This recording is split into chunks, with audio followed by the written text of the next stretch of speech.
Atenas tuvo que abrir la ciudadanía a los marinos, que si bien es verdad que no podían costearse sus propias armas, que era el requisito para ser ciudadano, eran esenciales para la expansión imperial de Atenas. A la fuerza ahorcan.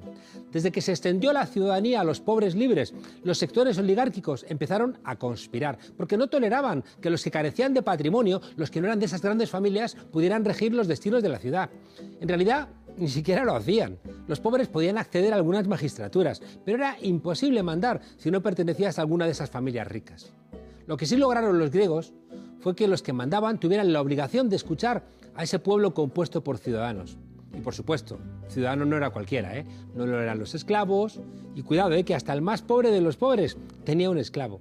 Tampoco eran ciudadanas las mujeres, ni los extranjeros, ni los menores de 21 años. Esa cultura política fue extendiéndose con el propio desarrollo imperial de la ciudad-estado de Atenas, y por eso, cuando pensamos en democracia, pensamos en los griegos. De vez en cuando los ricos se levantaban contra esa mayoría de pobres. Eso le costó la cabeza a Sócrates por conspirar. De vez en cuando los pobres se levantaban contra la mayoría oligárquica y así lograban ensanchar sus derechos. No nos constan levantamientos de mujeres, salvo el que se cuenta en Lisístrata o la desobediencia de Antígona, aunque seguro que las mujeres se levantaron. Muy de vez en cuando se levantaban también los esclavos contra todos los demás y siempre terminaban cazándoles, torturándoles o echándoles a los leones. Luego los romanos los crucificaban. Cuando los oligarcas regresan al poder por la fuerza, están llenos de ira hacia los que se han atrevido a disputarles su privilegio. Eso es una constante en la historia. Hemos llegado hasta aquí, en el viaje largo de la evolución, cooperando. Pero eso no nos ha librado de la confrontación con otros grupos. Desde que nos hicimos sedentarios, el orden interno se ha defendido con sangre, porque cualquier levantamiento ponía en peligro ese privilegio que hicieron los monarcas, una invención de cuando nos asentamos en los territorios y dejamos de ser nómadas. Nos sentimos en peligro los Homo sapiens de manera muy, muy fácil. Y también nos resulta muy, muy fácil odiar. Y es fácil lograr que nos sintamos en peligro. Basta un predicador. Somos seres frágiles que necesitamos dioses y potros de tortura para desterrar el miedo. Los señoritos salieron a cazar rojos durante la Guerra de España. Los patricios cazaron a los esclavos que acompañaban a Espartaco. Los católicos cazaron a los hugonotes por peleas religiosas que en verdad eran peleas de poder. Y los protestantes cazaron brujas que no eran sino mujeres que querían ser libres y no colaborar en el comienzo del sistema capitalista. Los aristócratas y los burgueses cazaron sanculots conscientes y también a burgueses conscientes, como Robespierre durante el termidor de la Revolución Francesa. Los capataces y los mercenarios cazaron a los negros cimarrones que estaban huidos en los quilombos o en los palenques donde vivían en comunidad. Hoy, blancos fundamentalistas, nostálgicos del nazismo y el franquismo, cazan indígenas, hombres o mujeres, pero sobre todo mujeres, en la Bolivia golpista, porque no quieren compartir la prosperidad de Bolivia con unos indios que les disputan el privilegio.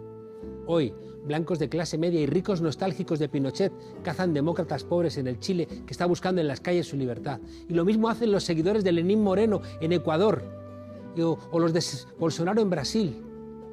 Y mientras la Unión Europea, que dice que se basa en los valores cristianos, que nos hacen a todos iguales, se guarda un profundo silencio, porque los indígenas, los estudiantes pobres, los negros, las mujeres con pollera, los esclavos, quizá, pese a lo que se escribe en los papeles, para los europeos liberales, cristianos, prósperos, patriarcales, no son en verdad personas. Bienvenidas a la frontera, desobedientes.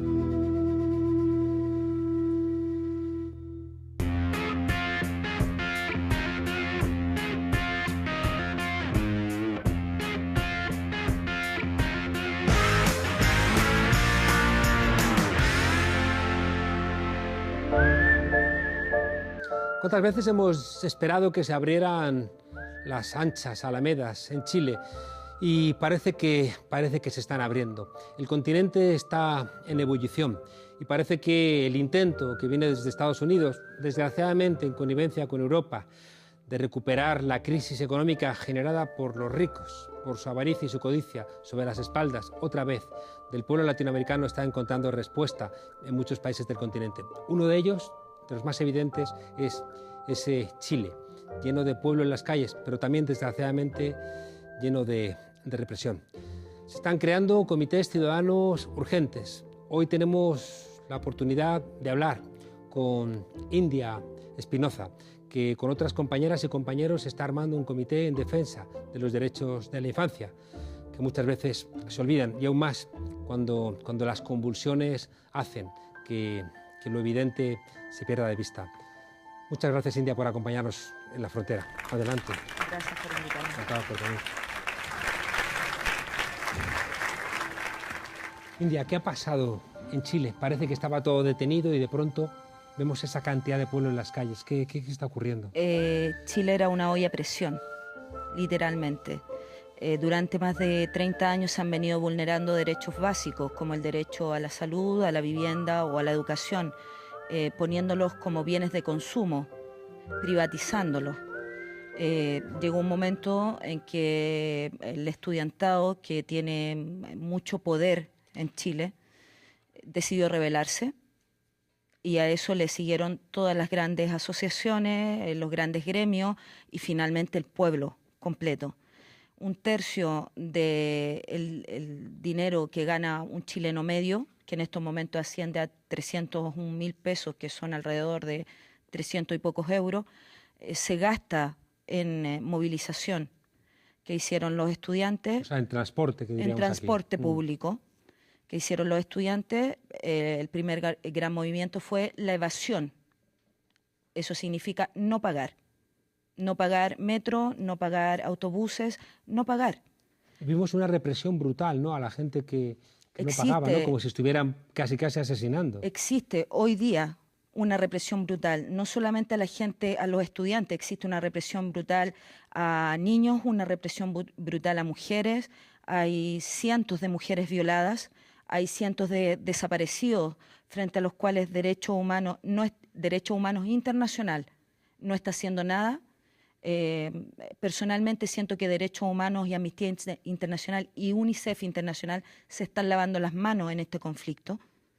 Se están lavando literalmente las manos. Toda la gente que hay allí como observadores son chilenos. La gente que ha sido agredida como observadores son chilenos. No hay organismo internacional. Mientras tanto, el señor Amico dice que no, en la última entrevista personal que le hicieron, que en Chile no se vulneran los derechos humanos. Es el presidente de los derechos humanos de Chile. En cambio, Amnistía Internacional suele ser objetiva, ¿no? Cuando Amnistía Internacional, denuncia en lugares complicados, denuncia, ¿no?, este tipo de cuestiones. Amnistía Internacional, cuando tú quieres que esto se visualice en el extranjero, lo que te mandan es un enlace para que veas la carta abierta que le mandaron a Piñera, a nuestro presidente actual, y además te envían un número de teléfono por si tú quieres hacer una denuncia. Yo, como ciudadana de a pie, tengo 6 números de teléfono distintos. Yo, como ciudadana de a pie, hago seguimiento a todos mis compañeros que están siendo reprimidos. ¿Me tengo que por eso llamar Amnistía Internacional sede Francia o sede España? No. Amnistía Internacional se está desentendiendo y Derechos Humanos también se está desentendiendo. Lo más terrible, UNICEF se está desentendiendo. Han entrado, está la represión que hay en estos momentos, que han entrado a colegios. Al Liceo 7 entraron y balearon las niñas dentro. Además, hay 7 niñas violadas por la policía. Hay 2 colegios de Renca. Con denuncias hechas. Hay 2 colegios de Renca a los cuales también entraron. Y al Liceo Darío Salas, que es un liceo emblemático, no pudieron atacar porque los profesores se pusieron en cadena humana para poder proteger al estudiantado. A ese grado llega la represión, no a otro. Déjame preguntarte, ahora entramos un poco en cuáles son las perspectivas. En España se suele presentar la economía chilena como exitosa, como que ha mejorado el Producto Interior Bruto, como que ha mejorado la renta per cápita. Sin embargo, lo que sí que es evidente que han crecido muchísimo son las desigualdades, ¿no? Porque cosas como derechos tan básicos que vienen en todas las constituciones garantizados, como el derecho a la educación, a la vivienda o a la salud, se han privatizado. En estos momentos tenemos privatizada hasta el agua. El agua, los grandes ríos de Chile están a cargo de 5 familias chilenas, lo cual me parece horroroso, tomando en cuenta que Chile es la tercera reserva de agua dulce del mundo. Estamos pagando por nuestra agua precios que la gente ya no se los puede permitir. El agua es esencial para la vida. hasta ese nivel ha llegado la privatización. Y eso viene por constitución. La constitución del 80, que fue impuesta en dictadura por Pinochet, por la Comisión Ortúzar de mano de Jaime Guzmán, dejó en un solo artículo, que es el artículo 19, todos los derechos de los chilenos. Uno. Y en esta constitución la privatización de los bienes es absoluta. Y dentro de eso se encuentra la salud, dentro de eso se encuentra la vivienda y dentro de eso se encuentra la educación chilena. Chile es un país riquísimo, somos el primer país productor de cobre en el mundo. Sin embargo, el 10% del ingreso bruto del cobre va a la milicia, completamente. Con ¿el 3%? El 10%. Ah, el 10%. Con un 4% de ese 10% se da gratuidad a toda la educación chilena, incluyendo la educación universitaria. Eso es lo que explica superior. También que durante la dictadura no se privatizara el cobre, porque si los militares estaban en estos momentos Piñera ha intentado privatizar el cobre en su mandato anterior y en este mandato. No va a poder privatizarlo porque el pueblo no se lo va a permitir. Allende en el 70 expropió todas las mineras de manos americanas, de ahí viene el golpe militar, fue por meros cuestiones económicas. Hoy día Piñera no se puede permitir eso. No se lo puede permitir porque el pueblo no lo va a permitir. India, el pueblo, a partir de esta protesta estudiantil, crece, se echan a las calles. Hemos visto, ¿no?, las avenidas de las principales ciudades chilenas rellenas, ¿no?, de cientos, de miles, incluso de millones de personas. Piñera parecía que daba marcha atrás. ¿Es eso cierto? No, Piñera no va a dar marcha atrás. Piñera no quiere dejar el poder. De hecho, hay cosas que no se saben, como que ha hecho 2 convocatorias para reservistas militares. La primera fue el 20 de octubre y la segunda fue los primeros días de noviembre, lo cual significa que él está lejos de echarse atrás. Si tú convocas reservistas y tienes la posibilidad de una milicia completa en tu mano, no hay posibilidad de volver atrás. El problema es que la gente perdió el miedo. El otro elemento es la convocatoria, ¿no?, de una asamblea constituyente para 2020, y eso ha generado como muchas controversias. Es verdad que se rompe, parece, una herencia maldita, ¿no?, de la dictadura, que había dejado en herencia una constitución que no se podía cambiar. Se rompe de alguna manera esa maldición, pero hay muchos sectores que están criticando, bueno, pues las posibilidades reales que abre el pueblo esa completo lo está criticando, el pueblo completo. No hay paridad. No hay paridad en esa superasamblea constituyente que él quiere hacer, ni para nuestros pueblos originarios, de los cuales tenemos 11. Son parte de la ciudadanía chilena. No los toma en cuenta la Constitución del 80, tampoco esta Constitución. De las mujeres se garantiza el derecho a la vida, pero no se garantiza el derecho al aborto legal, por ejemplo. La Constitución o la nueva Asamblea se va a regir por un 2/3, lo cual significa que si uno de ese tercio no está de acuerdo, todos nuestros proyectos como educación, vivienda o salud van a ir a mínimos. Es verdad que en las constituciones hacen falta también mayorías para blindar de alguna manera los acuerdos, que sean acuerdos de Estado, ¿no? Porque si se hacen con minorías exiguas, el siguiente gobierno puede intentar o tener la tentación, ¿no?, de tumbarlos. Parece que lo relevante es que se abra una gran discusión, un gran diálogo, ¿no?, en el seno popular. El problema está que la derecha política y la derecha económica son la misma derecha.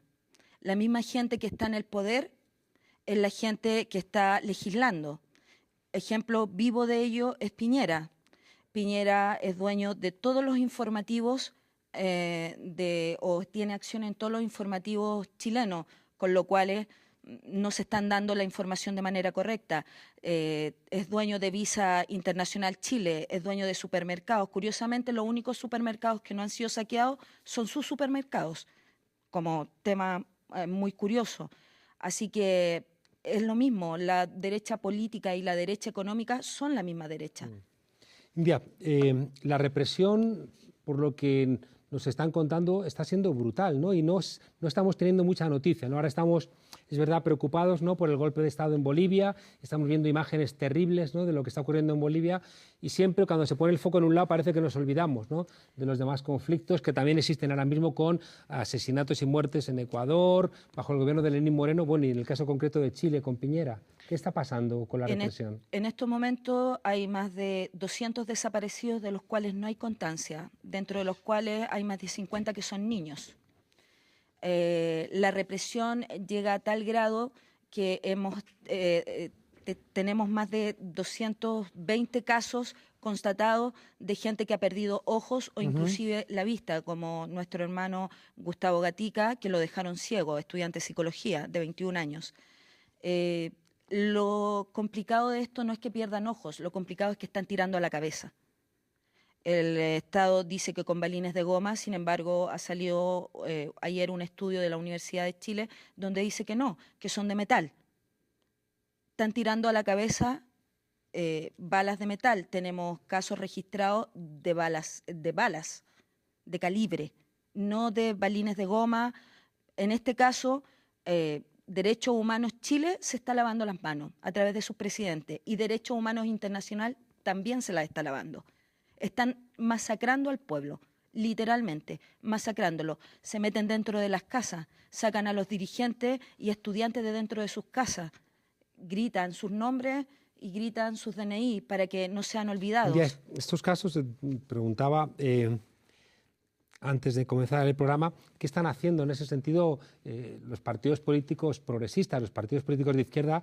Yo estoy convencido de que no toleran ese tipo de cuestiones. Los partidos políticos progresistas o los muy de izquierda no han sido invitados a esta comisión que se hizo para decir que era un acuerdo de paz que salió a las 2:30 de la mañana, el día 15 de noviembre, a las 2:30 se lo informaron al pueblo. No fueron invitados, ni los partidos ecológicos, ni el Partido Comunista, no fueron invitados. La gente del Frente Amplio tampoco ha sido invitada. No fue invitada. Hay una amplia mayoría que no está siendo representada en estos momentos. El pueblo no está siendo representado. El pueblo no está de acuerdo. Y se lo ha planteado a Piñera de todas las maneras posibles, de manera pacífica y también de manera violenta.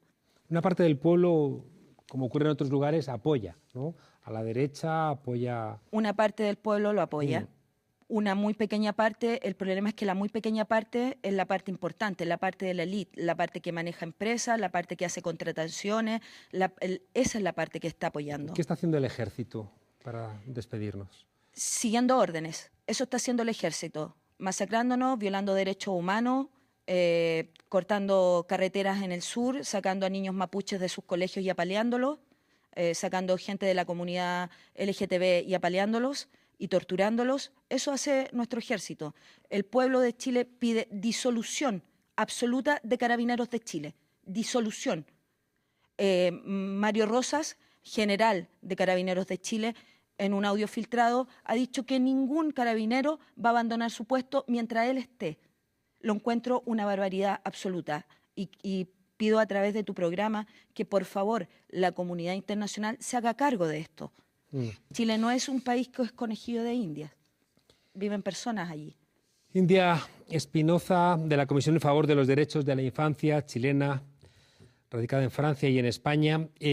Nos comprometemos desde aquí, desde la frontera, a preguntar a Amnistía Internacional, a preguntar a los organismos de derechos humanos qué está pasando, porque sí que es verdad que hay una voluntad de los medios de comunicación en España de silenciar cualquier conflicto que afecte a los gobiernos que entienden suyos, ¿no? O sea, no se informa de lo que pasa en Bolivia, de lo que pasa en Chile, de lo que pasa en Ecuador. Te puedo dar un dato curioso. Hay corresponsales de medios españoles, de los cuales tengo contactos, que no están informando. He informado yo a esos medios que allí han entrado a colegios a balear niños. Sus corresponsales no están informando. ¿De qué periódicos? Del Público.es, por ejemplo. Estamos en Público.es. Pues no ha informado. Y fíjate que si Público no tuviera la voluntad de informar, no estarías yo te lo aquí digo, informándonos, yo ¿no? te lo digo. Pero me resulta extraño, ¿no? Es decir, que hay corresponsabilidad de un montón de periódicos allí que solo están emitiendo los comunicados de Piñera. La respuesta que obtenemos es, mientras no haya constatación, la constatación está en las redes sociales. La constatación está en derechos humanos, las pocas denuncias que se han hecho, las pocas, porque tú para denunciar un balín con el que te agrede la policía, tienes que ir a la policía, o sea, tienes que ir con tu agresor, lo cual no puede ser permisible. No puedo ir con mi agresor a denunciar que me estás agrediendo. Hay muchas denuncias que no se han tomado, muchísimas, sobre todo en violaciones a niños. Hay niños, en estos momentos han sido tomados más de 50 niños detenidos en las últimas 70 horas. Hay niños de 10 años detenidos. Te decía que para informar necesitamos también tener algún tipo de denuncia, algún tipo de constatación de que esto ocurre, ¿no? Para que no invaliden, ¿no?, los medios que tienen interés en quitarle valor a todo esto, que no digan, no hay fuentes objetivas, esto no vale. Las cifras que maneja Derechos Humanos Internacional están ahí, para cualquiera que quiera acceder a él, pero tampoco son reales. Cruz Roja está atendiendo en promedio 250 personas desde el 18 de octubre. Hasta la fecha son 7.500.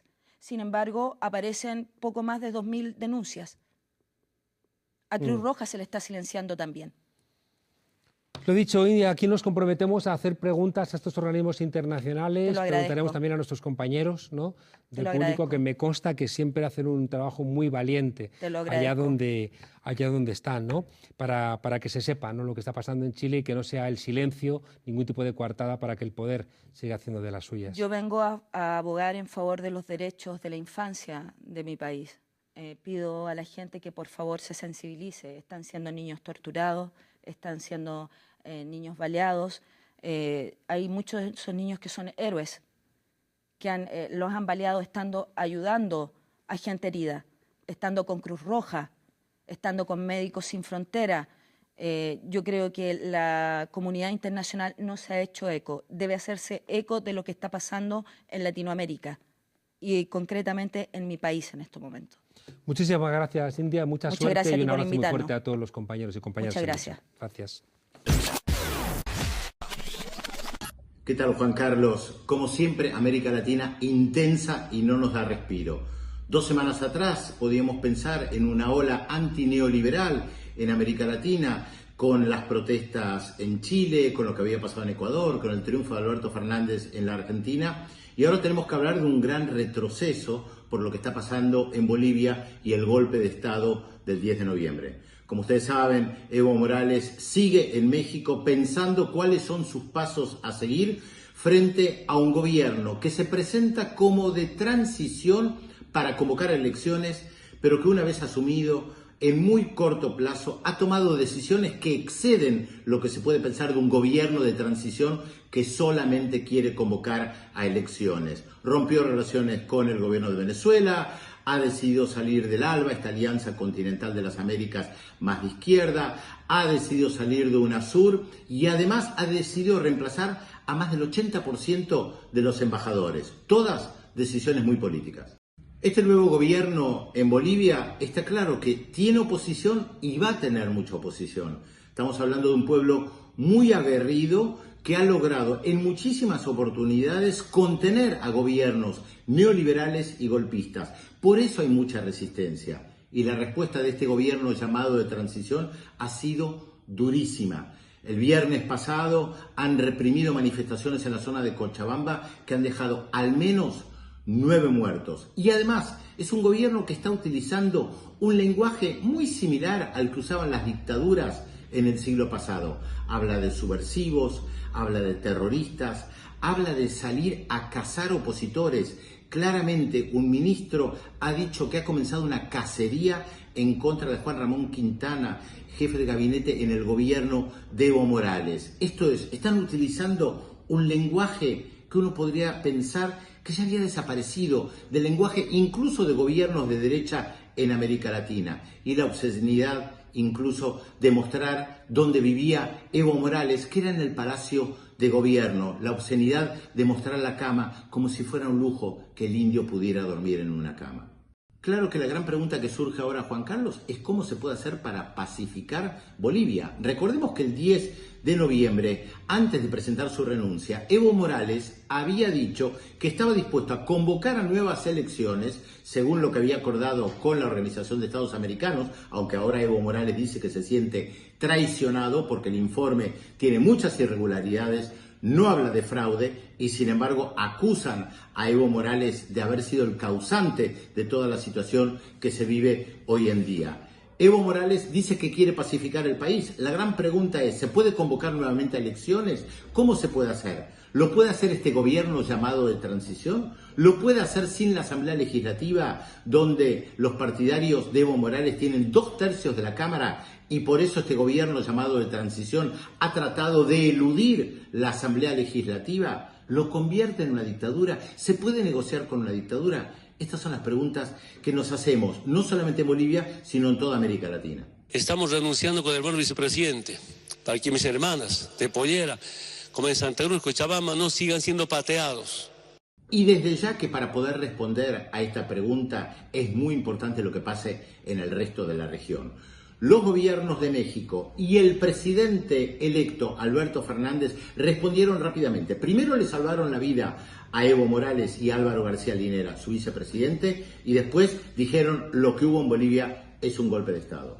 Sin embargo, el gobierno de Brasil inmediatamente reconoció a este gobierno y el presidente de los Estados Unidos, Donald Trump, festejó incluso que los militares hubieran aparecido en el escenario político dándole ese empujón a Evo Morales para que renuncie.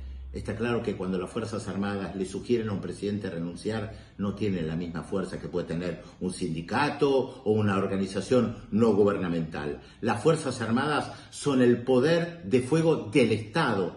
Son aquellos que tienen la posibilidad de imponer condiciones a través de las armas. Cuando las Fuerzas Armadas le sugieren a un presidente que renuncie, lo que le están diciendo es que si no renuncian van a poder usar todo su poder de fuego. Por eso renunció Evo Morales. Y esto es lo que se vive hoy en Bolivia, pensando cuáles son los pasos que va a dar este gobierno llamado de transición y cuáles son los pasos que va a dar el líder más importante que tiene Bolivia en décadas, que se llama Evo Morales.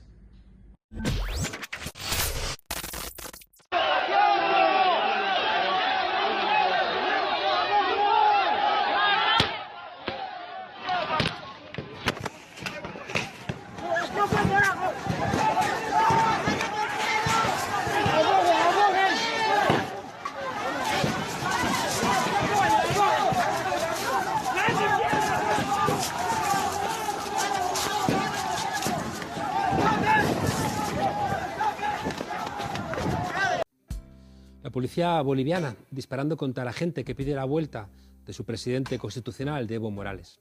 No busquéis estas imágenes en cualquier otro medio de comunicación español, porque no las encontraréis. Dicen que no hay un golpe de Estado, porque el poder quiere quedarse con el litio, y para nuestros medios de comunicación, el litio es mucho más importante que la verdad. Hay medios, como el ABC, que hablan simplemente que hay una crisis. Otros van más allá y convierten lo patético en una canallada, frivolizando con un golpe de Estado que ha costado la vida a 23 personas. Bueno, la periodista que firma esta noticia es en verdad una golpista y es cómplice de asesinatos y escribe en el diario El Mundo. Ya solo les falta que inviten a Billy el Niño a abrir una sección de ética. Lo que en Cochabamba es una crisis, en Caracas lo llaman genocidio de los malditos bolivarianos. En la corteza terrestre hay basaltos con más sensibilidad e inteligencia que lo que quieren lanzar los seguidores de Donald Trump. ¿Por qué lo llaman crisis cuando quieren decir golpe de Estado? Un golpe además con denominación de origen, marca Luis Fernando Camacho. ¿Que quién es este personaje? Pues es un magnate ultracatólico de extrema derecha, autoritario, violento, que ya intentó otro golpe contra Evo Morales en 2008. Su relación con la oligarquía económica y con líderes como Bolsonaro, como Trump o como Guaidó le ha servido para ir recabando apoyos desde el pasado verano, caimanes del mismo foso. En un tuit del 27 de agosto ya advertía que no iban a parar hasta tener una democracia real, ya. Un eufemismo para decir que no iban a parar hasta quedarse con el gas y el litio boliviano, aunque tuvieran que asesinar a decenas de miles de bolivianos. Para conseguirlo han recurrido, claro, a lo de siempre. En este caso, más de 100.000 cuentas falsas difundiendo día y noche fake news contra Evo Morales. ¿Veis para qué sirve el dinero? ¿Veis para qué sirve la falta de controles que reclama siempre ese tipo de gente? Mentiras retuiteadas, mentiras después rebotadas en sus medios de comunicación, mentiras comentadas en las tertulias controladas por esta gentuza con un único objetivo: acabar con los movimientos populares, cortar de raíz la protesta del pueblo. Y al que no se lo crea, pues al que no se lo crea, plomazo en la cabeza. Porque eso es lo que esta gente entiende por democracia. Y por eso este gobierno espurio de Bolivia, con esta señora integrista, autoritaria, una vergüenza, ha sacado un decreto autorizando directamente a asesinar a la policía y al ejército a los ciudadanos que protestan. Y mientras el ejército y la policía boliviana están masacrando este fin de semana a su pueblo, las cadenas de televisión en España abrían sus informativos con imágenes de nieve y frío. Da escalofríos, sí, pero da escalofríos de pensar en los medios de comunicación que tenemos. Hasta mañana, desobedientes.